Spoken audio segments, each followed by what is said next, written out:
Well, this is the southern map. CSA Legendary Battle of Washington. So, yeah, I have 4 units that I brought in here. Their job is just to... Well, I want to do an encirclement, of course, and that's their job, just to be this part of the encirclement.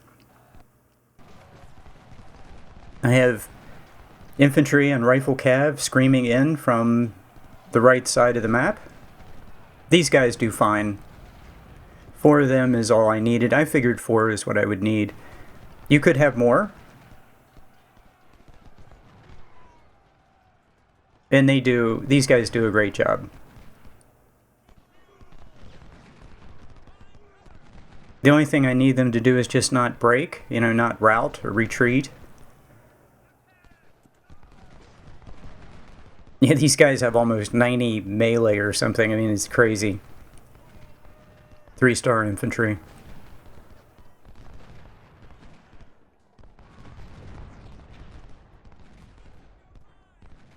The rifle cav, of course, does a great job in the woods.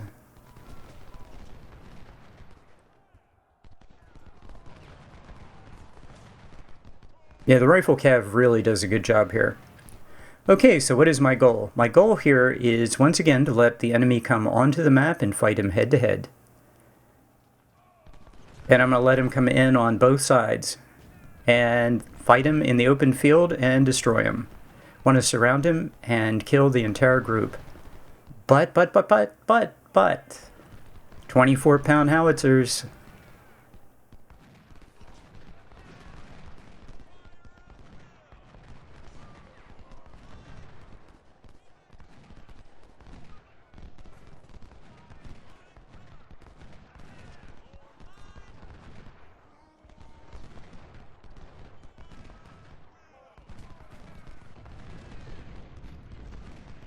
Now he's in the woods, so he's going to be... I mean, we have to really hit this guy many times to get him to retreat, but that's okay. We're going to take some losses. He has 43,000 men. I have 109. Because I brought in units from the north.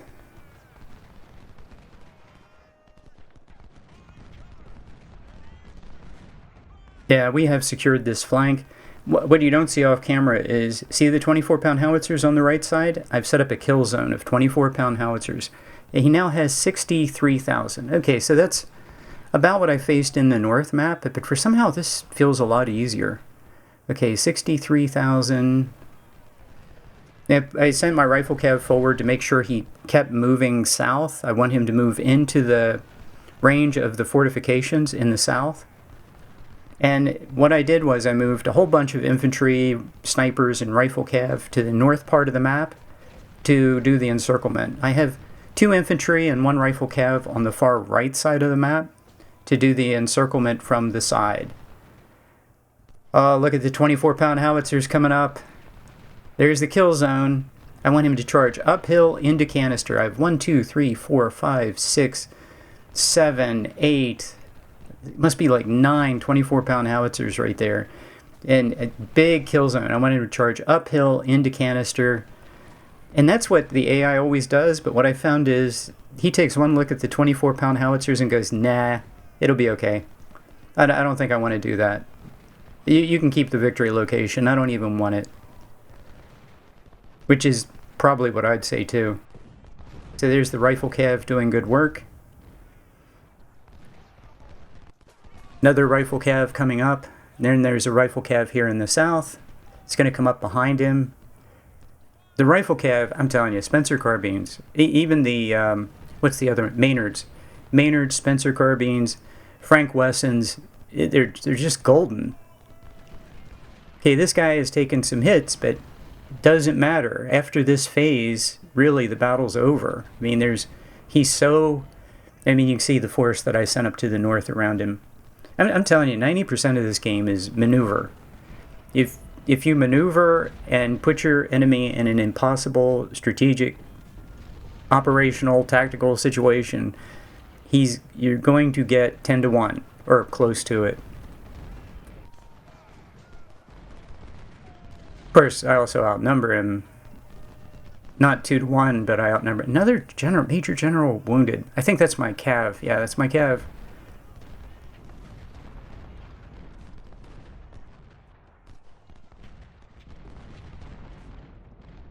Now he's taking some losses, but he's been just chewing up the enemy artillery. My other cav found an artillery, so we're going to chew that guy up. So I had to let the enemy force move north before I moved in behind him. So now I'm having units run in behind him. And their job is to hit these guys from the rear. I don't care if they retreat back into the main body, that's fine. Look at that beautiful charge on the right. He's charging into canister. 24-pound howitzers.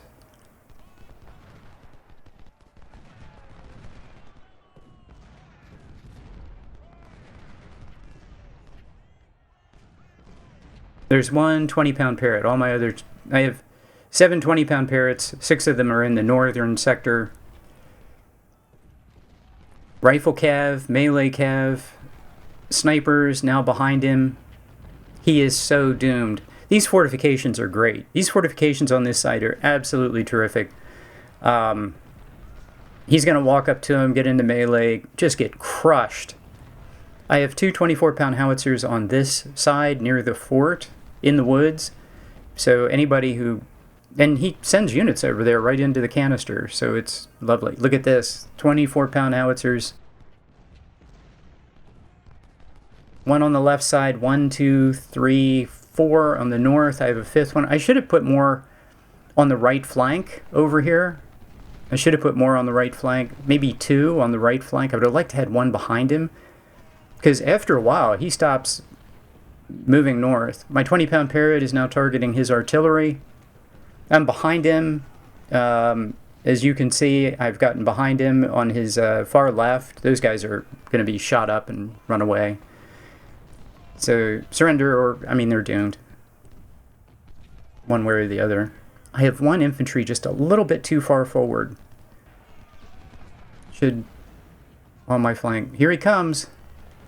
He's doomed. Look, I'm all the way behind him. I have 2 infantry and a rifle cav ready to come up and encircle his flank on the right side.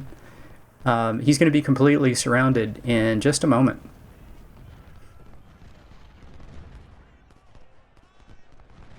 Yep, just patiently waiting. I'm going to kill everybody in the little pocket I've created, then spread out, and then slowly squeeze. Now, one of the things that I do that other people don't do is I'll move my infantry forward just a hair and then move the 24-pound howitzers up, and then move the infantry forward just a piece and wait for the 24-pound howitzers.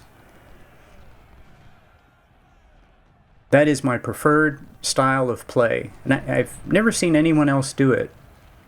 Everyone else focuses on infantry or snipers, but for me that is just the most fun way to play. Now, I've occupied all of the fortifications around the enemy, and I actually have infantry behind those in case he breaks through. Okay, I pushed forward here a little bit with detached skirmishers, and he counterattacked south. That's weird. Like, he should be attacking toward the victory location. Notice I have a detached skirmisher. In the fortifications, have a detached skirmisher behind the infantry unit's detached skirmisher behind the fortification, and fire into the melee combat, and it's like you guaranteed win. Okay, that detached skirmisher is going to survive. He's in the water, so I'm going to get some lovely shots on him. You have to hit pause and make sure that everyone in a prepared position is firing, because they will not fire. That guy walked up, and there were 2 24-pound howitzers there. He touched my infantry unit and surrendered. He took canister to the face, and he was done.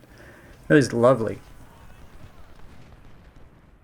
Okay, I brought up my infantry that I had hiding on my right flank. He's now encircled. Encirclement done. And we've been in this 9 minutes.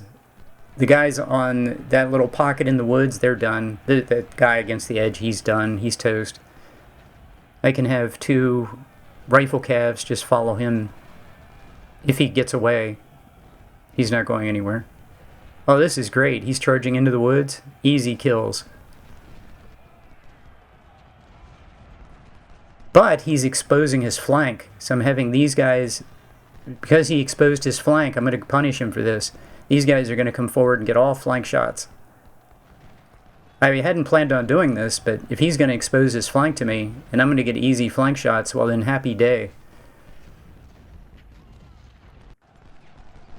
Yeah, on the other, there's a lot going on both sides, and I can't watch both sides at once. So the other side, I'm coming in on his flank too, and it's just going to crumple.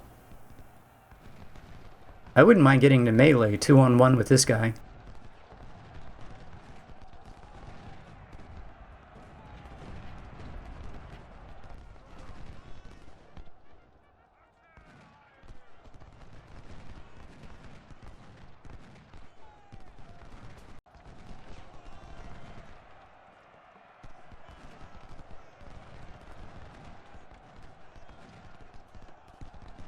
Now, I really don't want to push the attack.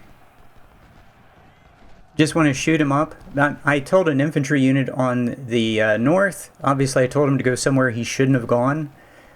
I'm sure I told him to move forward and shoot, and I clicked in the wrong place probably. I don't know what happened.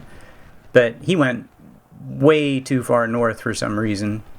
So I've put my infantry forward, and now I'm going to move the 24-pound howitzers forward. Same thing over here. Moved the infantry forward just a little bit and bringing up the 24-pound howitzers. And they're going to fire right into this pile, and he's not going to like that.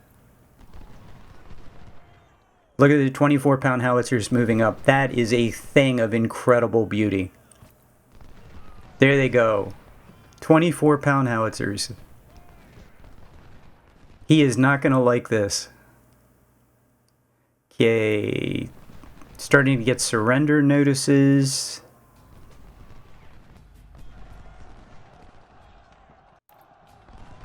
Yeah, there we go. There we go. So a bunch of them surrendered. I told them to run north out of there. I'm having guys run south so he doesn't recover them.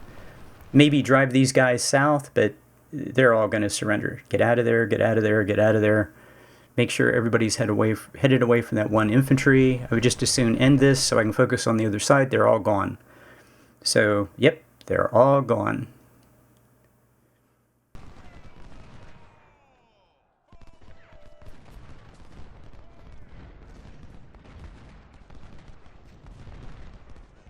Look at that. The 24-pound howitzers are up. He does not like that one little bit. He's actually moving away from the 24-pound howitzers. No, you cannot just get away from my 24-pound howitzers. Yeah, I wish I'd had like 2 or 3 on the south side at this point, firing into them. I don't want to push my infantry any closer. I want him to just sit in there and take shots. Trying to target his general. What is my 20-pound? My 20-pound Parrot should be targeting his general. You can see I'm pulling off infantry and moving infantry to Washington because I know the counterattack is coming. In the next 2 phases will be counterattacks. So I want to get them. I want the enemy to come onto the map. So I'm not going to hit him when he comes on. I want to let him attack. And when he attacks, then I'm going to go after him.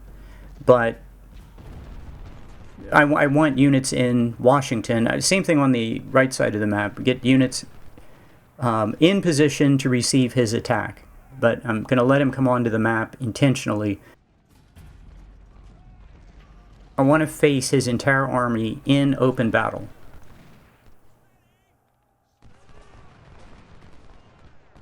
And we have 1 hour and 40 minutes, and I'm just going to let my 24-pound howitzers just do what they do.